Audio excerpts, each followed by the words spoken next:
Breaking news, Tim Morrison, the top Russia expert in the White House National Security Council, just wrapped up testifying on Capitol Hill.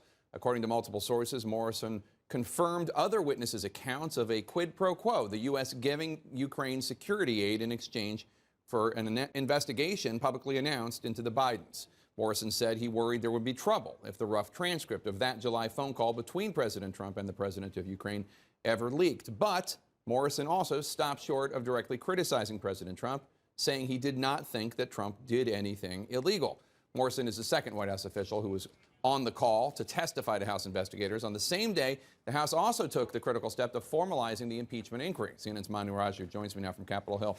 And Manu, how important is Morrison's testimony to the inquiry? Well, significant because, as you mentioned, he was on that July phone call. He also played a key role as a Russia expert on the National Security Council, and he had a number of conversations with Bill Taylor, the U.S. top diplomat to Ukraine. Taylor referenced him throughout his own testimony, in which Taylor raised serious concern that aid had been withheld by the president as the president was pushing for those investigations into his political rivals. Now, in the statement section that we obtained from the statement today, it says, in the preparation for my appearance today, I reviewed the statement Ambassador Taylor provided this inquiry on October 22nd, 2019. I can confirm that the substance of his statement as it relates to conversations he and I had is accurate. Now, he goes on to say there are some differences, two small differences, one of which he says that he recalls a conversation he had with the EU Ambassador Gordon Sondland, which Sondland said it would be sufficient for President Trump to release security aid, or sufficient to pursue investigations by Ukraine if that announcement for the investigations were made by the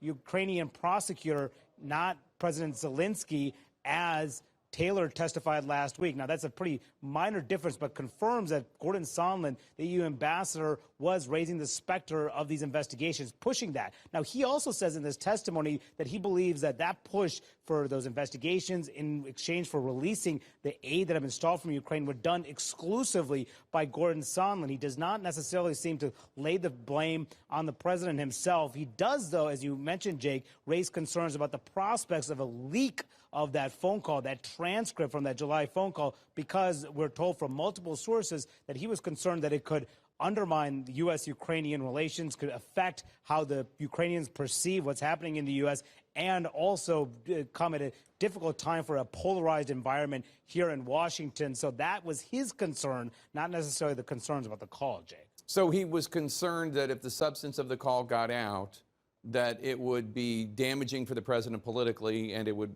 hurt Ukraine, but he does not think that President Trump did anything illegal. Is that the basic idea?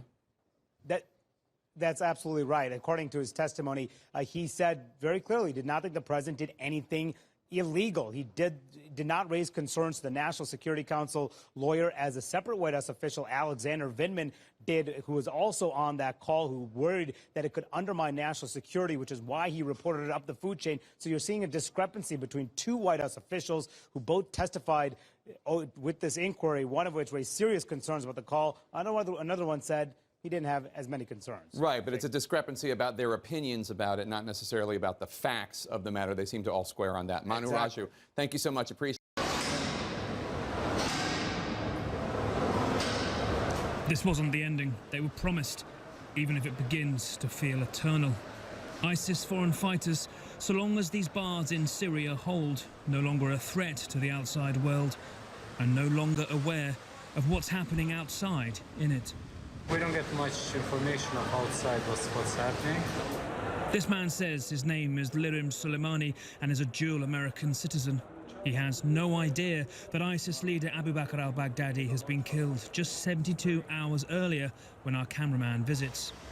The guards explicitly forbid visitors from breaking the news, so we can only ask, what if? If he's killed, he's killed. For a lot of people, he's already been killed. He's already dead. You don't hear from him. It's, I don't know. For me, personally, I feel like I was betrayed, so there is no Islamic State anymore. It doesn't exist.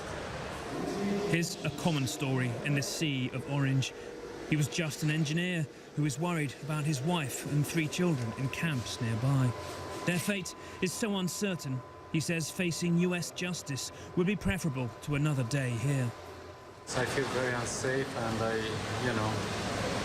I want to go back to States. One thing for sure, I don't want to be here. Nobody here has faced a trial or been found guilty, and now many yearn for the due process ISIS denied others in their barbaric rush for blood. Pleading to the nations ISIS pledged to destroy. My message to American people, to Donald Trump, I mean, there is American citizens, they shouldn't be abandoned, they should be brought to states, face the law, and if they committed any crime or they can be punished, not be left in some place like slow death concentration camp. The emaciated, withering, leaderless ISIS here has not suddenly stopped being a threat. Imagine the rage incubating in these cells. So great, the guards fear what may happen if they learn the news of their leader's death. An anger their home countries do not, for the most part, want to import back, but that lives on after Baghdadi's death in these cells. Nick Payton-Walsh, CNN, Erbil, Northern Iraq. Known for the so-called Great Firewall, and China is promoting its model of cyber sovereignty and control at its annual World Internet Conference. 1,500 participants attended the three-day event in eastern China, including Chinese business leaders from Tencent and Alibaba. But unlike previous years, when the CEOs of Apple and Google attended, there were fewer global tech chiefs this time around.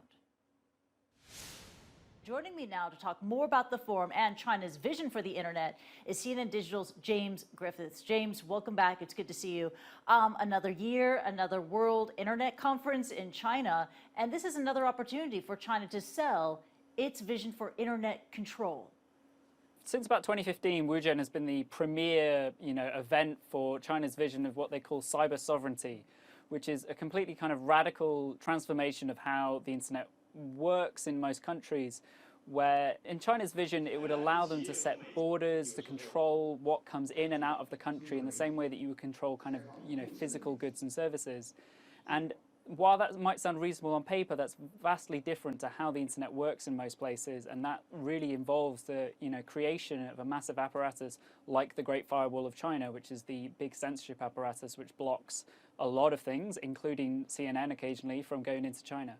And the latest World Internet Conference comes on the heels of the latest Freedom House report that details that online censorship is spreading all over the world. Is Beijing partly to blame for that? I don't think they see it as to blame. I think they'd be happy to take credit for it. They've been organizing trainings, they've been exporting technology.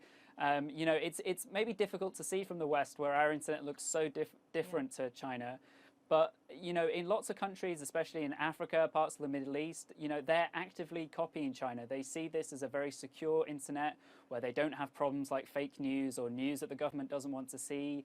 They're allowed to control, what they would call terrorist groups or, anti-government groups, which we might call dissidents. For lots of leaders around the world, especially kind of leaders of an authoritarian bent, this is a really attractive model of the internet. You get the good things from it. You get the huge benefits to business and to domestic communication, and you don't get the negative parts of people sharing and saying things you don't want them to say. But it is a worrying trend as China continues to export its Great Firewall. James Griffiths, we'll have to leave it at that.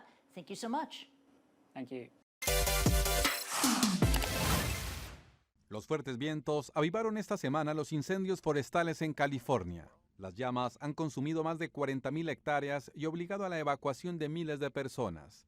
Con el apoyo de aeronaves, las autoridades tratan de controlar los 14 incendios activos en el estado.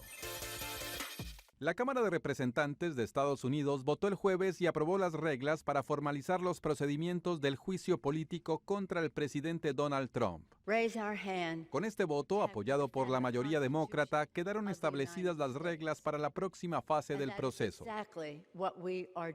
El presidente Trump se pronunció en su cuenta de Twitter describiéndolo como la cacería de brujas más grande en la historia del país.